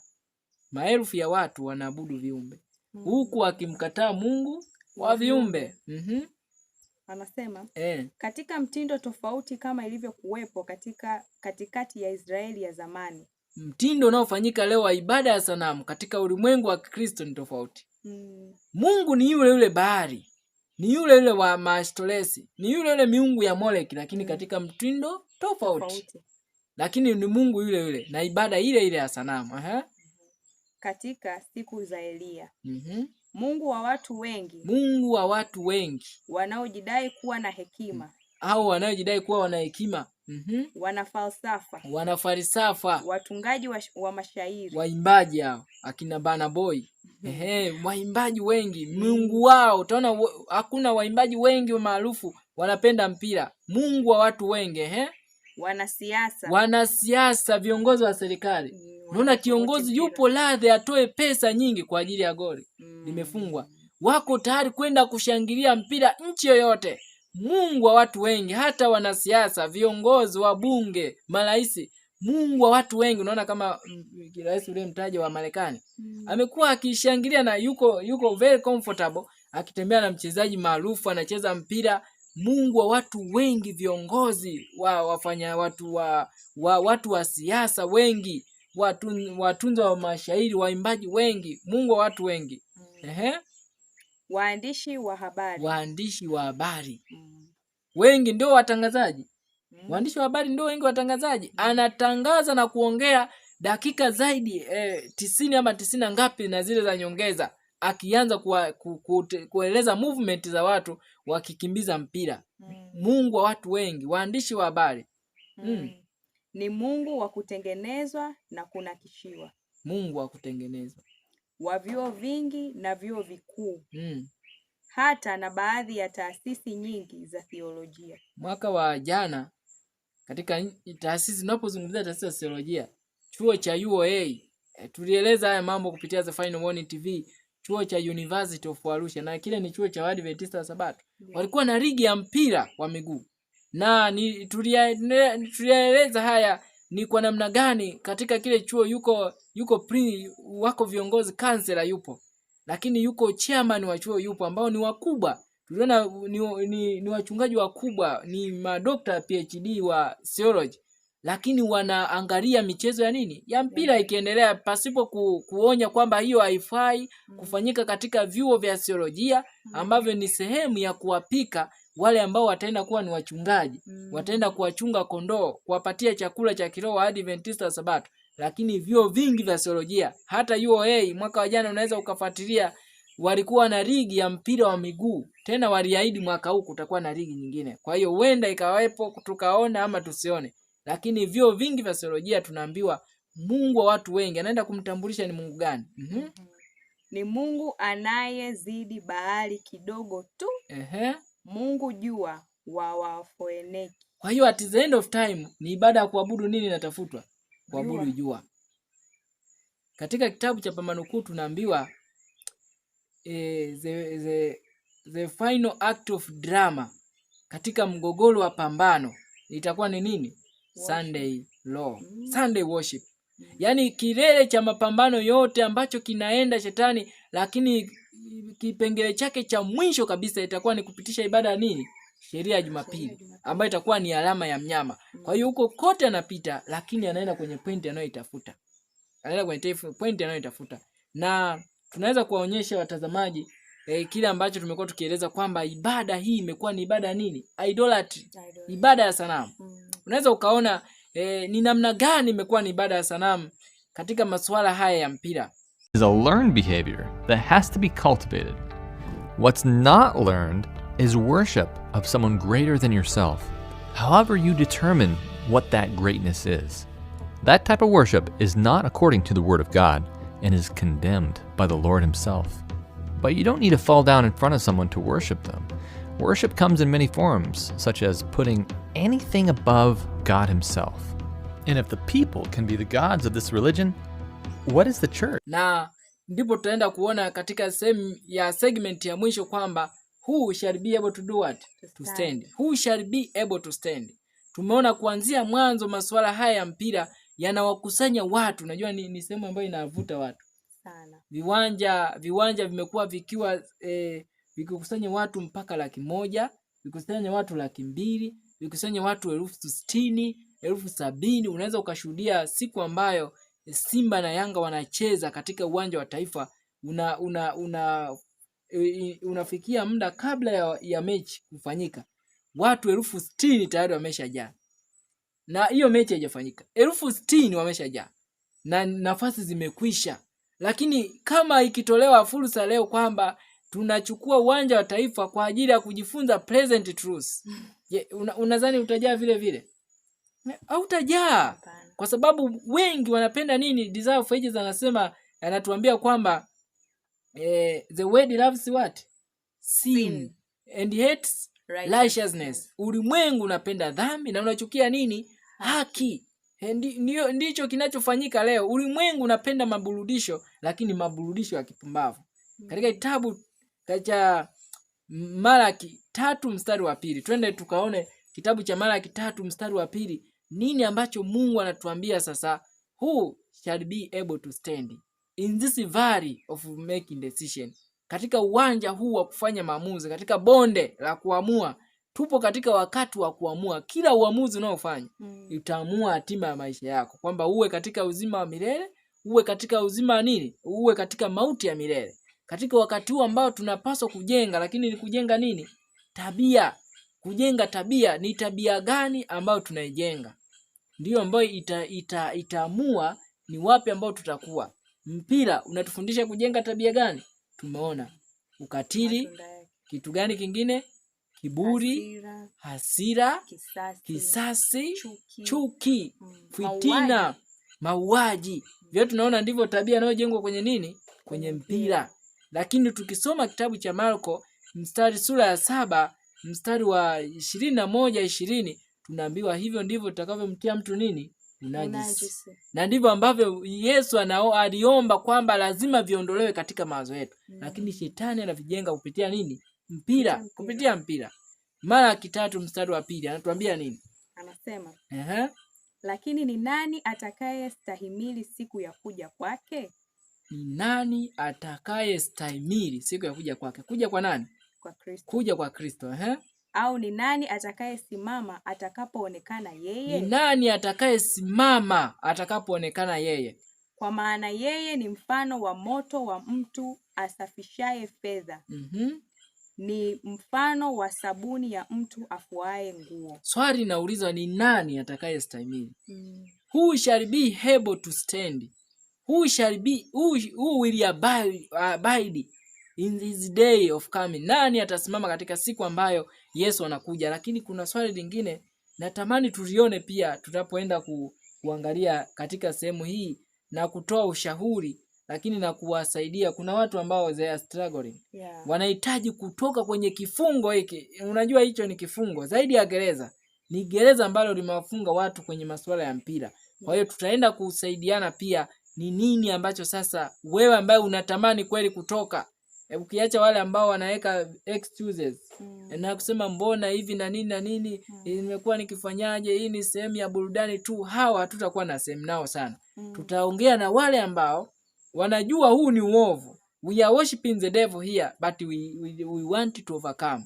Tunahitaji kutoka kupiga hatua nyingine. Tutazungumza nawe kwa maneno machache ya kutiana moyo katika kipengele cha mwisho kabisa, sehemu ya mwisho ya tafakari yetu. Katika kitabu cha Luka 18:8, tuone Yesu aliuliza swali. Swali hili liliulizwa akiangalia katika unabii wa siku za mwisho. Nini ambacho kinaenda kutokea? Jinsi ulimwengu utakavyokuwa, na ndipo swali hili linajitokeza. Luka 18:8. Inasema, nawaambia, ndio, atawapatia haki upesi. Walakini atakapokuja mwana wa Adamu, atakapokuja Yesu, je, ataiona imani duniani? Ataiona imani duniani? Yesu atakapokuja ataiona imani duniani? Jibu ni yes. Lakini ataiona kwa watu wangapi? Wachache. Tumeona pambano kuwa anasema Mungu wa kweli anaabudiwa na watu wachache. Maelfu ya watu wanaabudu nini?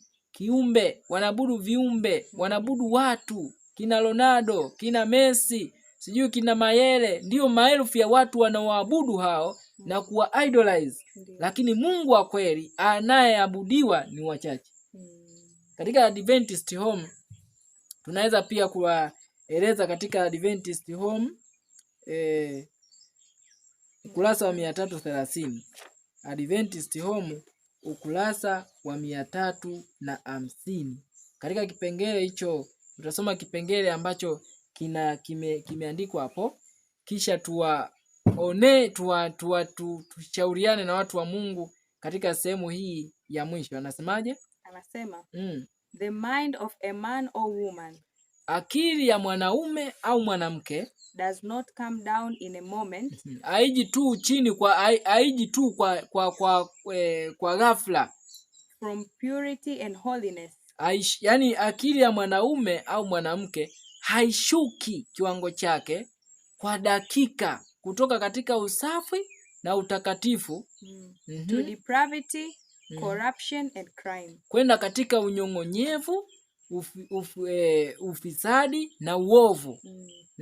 It takes time to transform the human. Inachukua muda kumbadilisha mtu to the divine, kwenda katika tabia ya kimbingu, or to degrade those formed, au kuharibu those formed in the image of God,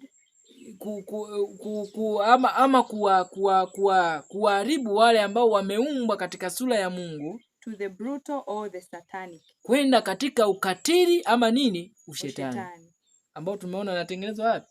Kwenye mpira. It takes time. Kwa kadiri unavyoangalia leo, umeangalia mpira, sema ni leo tu nilikaa nimejikuta wamewasha TV na mimi ni mgeni nimejikuta nipo kwenye sebule. Ondoka. Hauwezi ukashindwa kunyanyuka kwenda nje kwa sababu ni ibada unafanya, ibada ya mpira.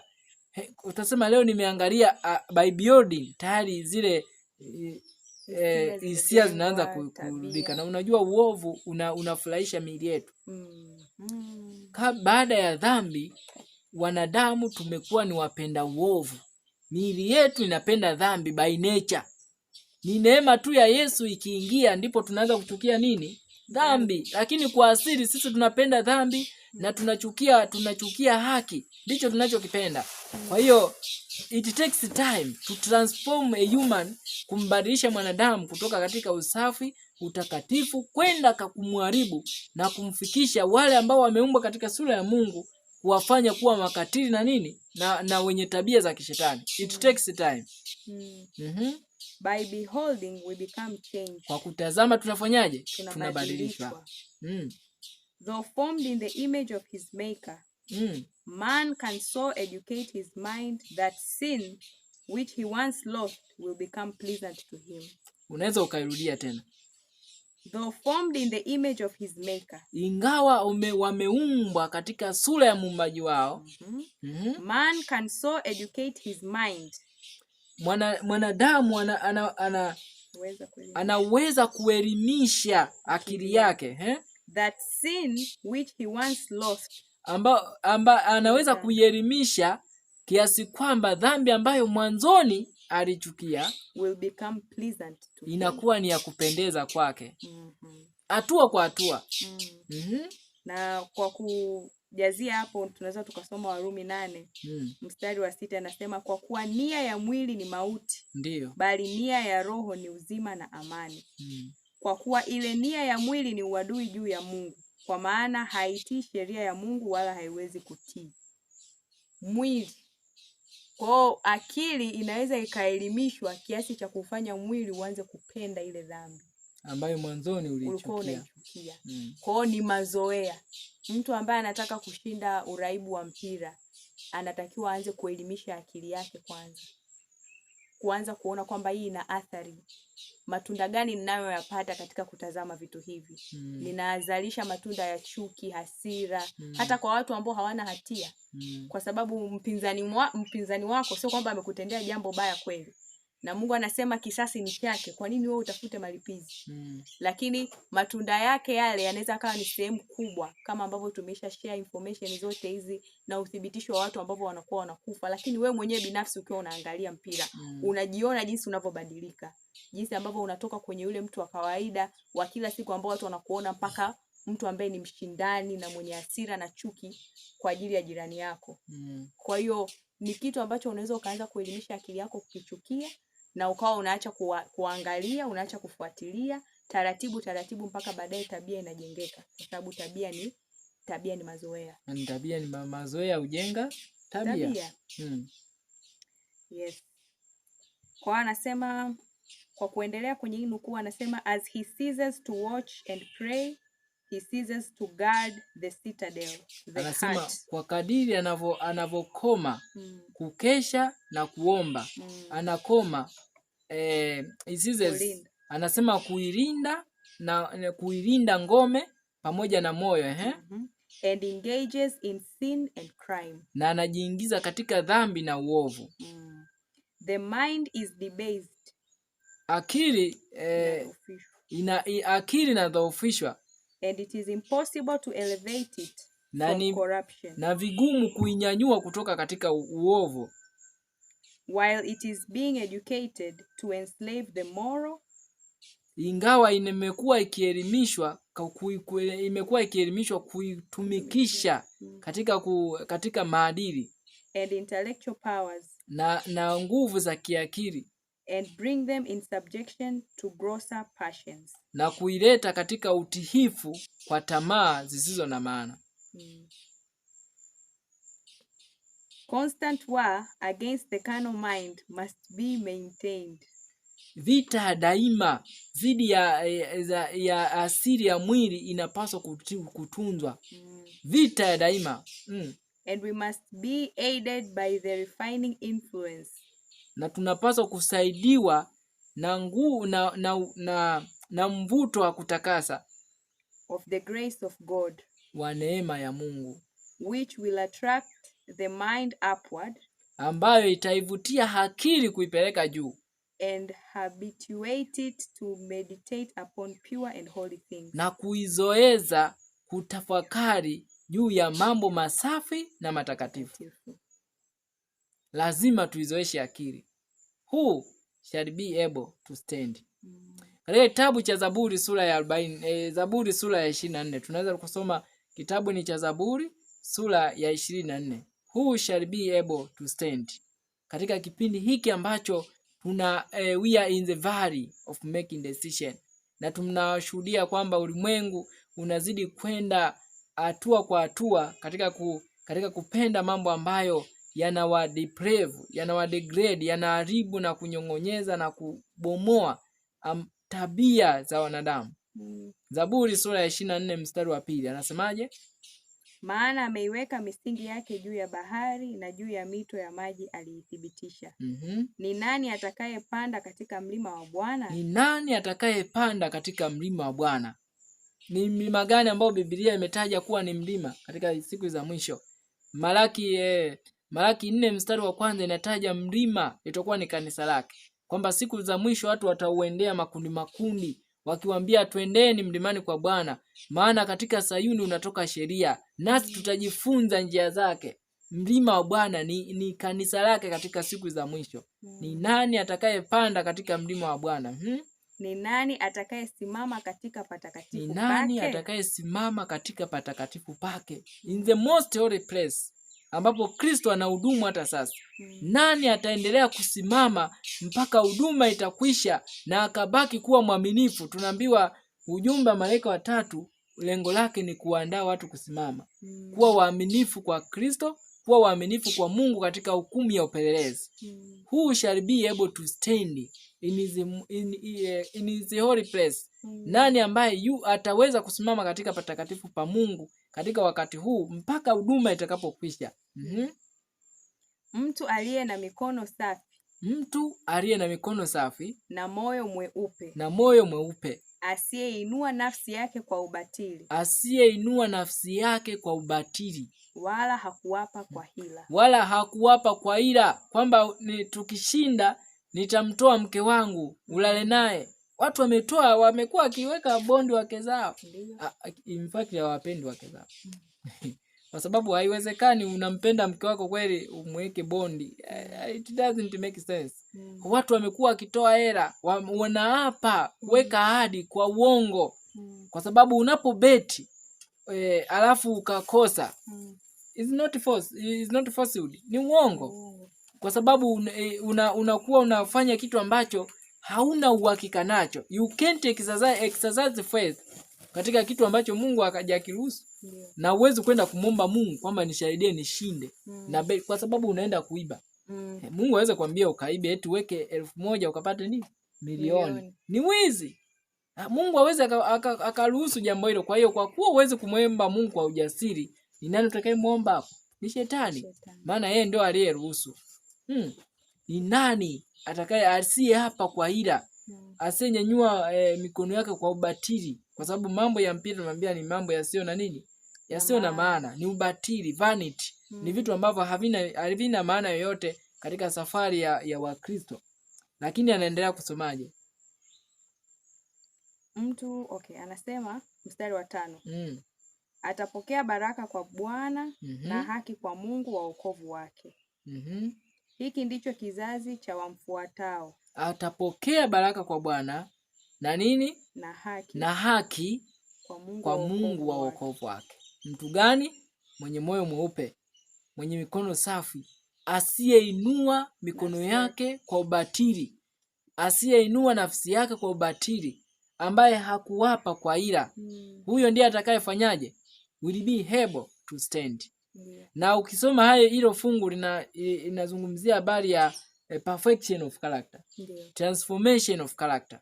Kama nukuu tuliyosoma ya Adventist kwamba it takes time kumbadilisha mtu kutoka katika wema kumshusha hatua kwa hatua kwenda katika uovu. At the same time it takes time kumtoa mtu katika uovu kumbadilisha hatua kwa hatua kumpeleka katika nini? Wema. Kwa hiyo muda ambao unatumika ni sisi kuamua tunajenga kuelekea wapi, kuelekea chini ama kuelekea juu. Yani kutoka kwenye usafi kwenda kwenye uharibifu, ama kutoka katika uharibifu kwenda katika nini? Usafi. It takes time, lakini we must use our time to do what is good. Lazima tutumie muda wetu kufanya kile ambacho nini? Ni sahihi. Na zaidi mume wangu, tukigusia pia kwa upande wa kukumbuka kwamba Yesu Kristo anafanya kazi gani sahihi. Yes. Hiyo ni sehemu ambayo inaweza kumsaidia Mkristo yoyote. Ukishatambua kwamba Kristo yuko patakatifu kama kuhani mkuu akifanya hukumu ya upelelezi, akiwa anaangalia majina yetu na vile vyote ambavyo vimekuwa vikiandikwa na malaika tumevitenda, inakusaidia kukaa macho, inakusaidia kukesha, inakusaidia kuomba, kwa sababu wakati unazidi kwenda. Na hivyo Kristo anapokuja mara ya pili haji kuanza kuangalia ulifanya nini. Anakuja tayari na reward. Anakuja tayari kumlipa kila mtu kulingana na matendo yake kama ilivyoandikwa kwenye Ufunuo. Kwa hiyo wakati huu sio wakati wa kupoteza, kusema kwamba utaenda utakesha sehemu lakini ukiwa unaendelea kuijenga tabia ya chuki, hasira, matunda ambayo mwisho wa siku yanaenda yananukuliwa, yanawekwa kwenye kumbukumbu, vitabu vitafunguliwa na Kristo kule anaangalia kila kitu tulichokitenda, tulichokihisi, ulikuwa una mvuto gani kwa wenzako. Kwa hiyo itamsaidia pia mtu. Na Wakristo wengi inabidi tujue ili kwamba Kristo sio amekaa tu na hamna jambo analolifanya, au Mungu anasubiria tu kuja kuwaangamiza wanadamu. Hapana, tumeambiwa Roho wa Mungu pia anaugua kwa maombi, anatuombea. Tunaambiwa kwamba Baba Mungu ndiye jaji mkuu, ni moto ulao, lakini Kristo anamsihi kwa kunyunyiza damu yake na kusema huyu ameungama. Ndio maana hata Paulo anasema kwamba tuyashikilie sana maungamo yetu, kwa sababu siku ya hukumu ni sasa. Sasa ndiko ambako mtu inabidi uweze kusimama. Leo hii utakapoweza kushinda uraibu wa kwenda kuangalia mpira, umepiga hatua kubwa sana. Kesho utakapoweza umepiga hatua nyingine. Kwa hivyo Mungu kwa wingi wa subira yake na fadhili zake zilivyo mpya kila asubuhi, ataendelea kukusaidia wewe ambaye kweli unatafuta msaada. Kama tulivyosoma kwenye Adventist Home, inasema kwamba kwa neema ya Bwana watu wanaweza wakashinda, wakatoka kule ambako walikuwa wameangamia kwenye tabia mbaya, lakini wakaboreshwa mpaka kuwa na tabia ya kimbingu. Ndio. Amen. Basi kwa wale ambao wanatamani kutoka katika huo uraibu, wako wengi. Tunaamini wako wengi ambao wamekuwa wakitamani kwamba ninatamani kuacha mpira, lakini kila nikifanya bado ninashindwa. Ninaweza kufanya nini? Tunawezaje kuwashauri watu hawa ambao wanatamani kwamba tumekuwa tukiangalia mipira, tumekuwa tukicheza, wengine wamekuwa wakicheza, wako ambao yani wanatamani kutoka katika hicho kifungo. Yamkini hata wako wachezaji wanatamani kuacha kucheza mpira. Tumeshuhudia watu kwa wachezaji wengi ni utumwa, by the way. Ni sehemu ambao wengine wamesema ni sehemu ya kujipatia kipato na nini, lakini maumivu anayoyapata katika kufanya extreme exercise, kwa sababu yale sio mazoezi, na madawa amekuwa akinywesha madawa ya kuongeza misuli ili waendelee kucheza. Unaona mchezaji akiumia uwanjani wanamjazia madawa na maji ili mradi tu aendelee. It's just like a slave, yani kama mtumwa fulani wa kumtumikisha. Yani ni kitu ambacho I believe kwa wale ambao kweli wanatamani kuokolewa hawakipendi. Ni kweli. Kwa hiyo ni namna gani ambavyo wako ambao wanatamani kutoka katika sehemu moja kupiga hatua nyingine? Ni kitu gani ambacho tunaweza kuwaachia watazamaji wa The Final Warning TV? Mwisho wa siku maombi. Inabidi mtu uwe na uhalisia mbele za Mungu. Hata kama wanadamu wanaweza wakakutafakari vibaya, lakini wewe katika wakati wako tenga muda maalum wa kumuomba Mungu kushinda dhambi yoyote. Sio tu uraibu wa mpira, kuna uraibu wa mambo mengi, lakini wengi watakwambia mimi mlevi wa mpira, sinywi pombe, sinywi nini, na kwenye makutano hayo huwa kuna kunywa sana, kuna bia, kuna promotion sana ya ulevi. Na ulevi. Lakini maombi ni sehemu kubwa, kwa sababu Mungu hatomwacha. Yesu alisema hajaja kwa ajili ya watakatifu, si ndio? Alisema amekuja kwa ajili ya wenye dhambi. Kwa hiyo Mungu yuko tayari wakati wote. Kwenye roho ya unabii tumeahidiwa kwamba malaika, au tunaweza tukasema heavenly agencies, yani watendakazi wa kimbingu wako tayari na wako sharp kuja kuwahudumia wanadamu wote ambao wanafanya maombi ya kuokolewa kwenye dhambi. Kwa hiyo sehemu kubwa ni maombi. Amen. Katika kitabu cha Isaya 51 fungu la kwanza, hebu tusome fungu hilo tunapoenda kama sehemu ya kuhitimisha, lakini pia ya kushauriana kwa wale ambao wanatamani kutoka katika masuala haya ya uraibu wa kupenda mpira, kucheza mpira, kuangalia mpira, kushabikia mpira. Ni kitu ambacho kinatakiwa kutoka kabisa katika akili za wale ambao wanasafiri kuelekea mbinguni. Isaya 51 fungu la kwanza anasemaje? Nisikilizeni. Hiyo ni sauti ya Kristo akisema nisikilizeni. Ninyi mnaoifuatia haki. Ninyi mnaomtafuta Bwana. Ndio. Uangalieni mwamba ule ambao mlitolewa. Anasema ninyi mnaoitafuta haki. Ninyi mnaomtafuta Bwana, nisikilizeni. Uangalieni ule mwamba ambao mlifanyaje? Mlitolewa kwa kuchongwa. Ni mwamba gani huo? Ni Kristo. Kristo ndiye anayetajwa katika Biblia kama ni nani? Ni mwamba. Na Biblia inatuambia kwamba tuangalie huo mwamba. Sehemu ya kwanza kabisa, we have to behold whom? Christ. Lazima tumtazame Yesu. Tunapohitaji kutoka katika sehemu hiyo, tunahitaji kuomba kama ambavyo mke wangu amezungumzia. Ni lazima tuombe, lazima tumtazame Yesu na kuomba, lakini lazima tuanze kutumia muda wetu mwingi, badala ya kujikita katika mambo ambayo yanaturudisha katika mipira, tujikite katika mambo ambayo yatatukeep busy katika masuala ya nani? Ya Mungu. Katika kuomba, kutafakari neno la Mungu na kufunga pale inapohitajika, katika kusoma neno la Mungu, kuhifadhi maneno ya Mungu katika akili zetu. Zaburi anasema moyoni mwangu nimeliweka nini? Neno lako, ili nisifanyeje? Nisije nisikutaka kutenda dhambi. Kwa hiyo tumia muda, anza kutafakari, soma Zaburi, weka akilini, ili kuondoa influence ya maneno ambayo yatakurudisha katika kupenda mpira. Lakini at the end of time Mungu ameahidi kwamba kwa wale ambao watamtegemea yeye. Isaya 25 fungu la 7 anasema na azishike nguvu zangu afanye amani nami. Naam, atafanya amani nami. Kwa hiyo atakayeshikilia nguvu za Mungu atapata amani ya moyo kwa kusaidiwa kushinda uraibu wa mpira. Kwa wale ambao watatoa excuses, hakuna ushindi kwa anayetoa udhuru. Hakuna ushindi. Lakini ataendelea kuwa mtumwa na mwisho wawe Kristo atakaporudi hautaweza kusimama. Basi nipende kuwashukuru wale ambao wamekuwa mkitufuatilia katika tafakari hii ya siku ya leo. Huu ni mwanzo kama utangulizi, na kama ambavyo mmeona leo nimekuwa pamoja na mke wangu, na kwa neema yake Mungu tutazidi kuwa pamoja. Tutazidi kuwapatia vile ambavyo vitazidi kutusaidia zaidi ya vile mlivyokuwa mkifuatilia The Final Warning TV. Na tunasema kwamba huu ni nini? Ni mwanzo. Huu ni mwanzo, bado tutazidi kuja na vitu vizuri zaidi. Kwa hiyo tuzidi kuombeana, tunawaombea na mzidi kutuombea. Tuna mipango mingi ambayo tunatamani kushiriki na wengine, hasa katika kazi ambayo tumeitwa katika wakati huu wa mwisho. Na tuzidi kuwasihi wapendwa, tumekaribia mwisho. Tunakaribia nyumbani. Tutazidi kuja kwa wale ambao tutagusa feed nyingi tofauti. Kwa hiyo tuzidi kuombeana, na tunazidi kusisitiza kwamba huu ni nini? Huu ni mwanzo. We are coming. Basi kwa wakati huu tunapoenda kumaliza tafakari yetu, tuende kufunga kwa ajili ya ombi la pamoja.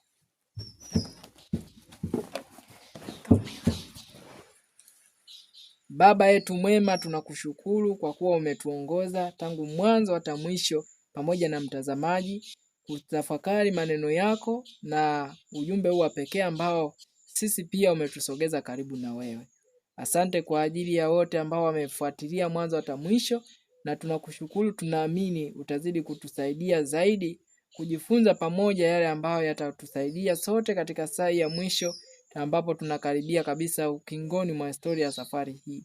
Uwe nasi, maneno yako yakawatie nguvu wanyonge wanaotamani kushinda uraibu wa mpira na kila aina uraibu wa dhambi ambazo zimewafunga watu, hatimaye wakaweze kuwekwa huru na kukushangilia mioyoni mwao na kukuona wewe Kristo uliyekufa kwa ajili ya nafsi zetu wote. Tunaomba kupitia jina la Kristo Bwana wetu. Amen. Amen.